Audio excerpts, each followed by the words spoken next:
There is a beautifully enshrined piece in American life. We are supposed to have freedom of speech.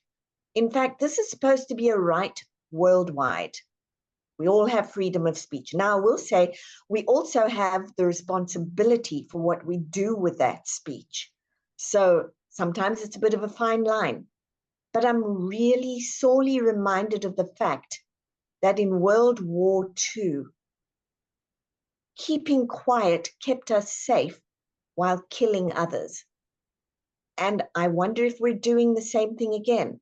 I wonder if we're not using freedom of speech because it feels safer to be quiet, or because we don't want to be incendiary. There is another way to look at it. Can we open our mouths?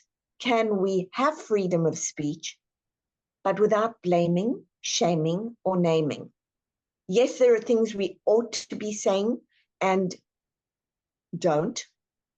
But when it costs the life of another, when it costs the well-being of the world, what are we doing? If you look at it carefully, we are repeating the meta patterns of World War II. We are repeating the meta patterns of many wars. It becomes safer to be quiet in order to be safe. I would ask, how do we open our mouths? How are we able to speak and be safe? Because that's the transformation piece. Where is it that it is safe for the truth to be told?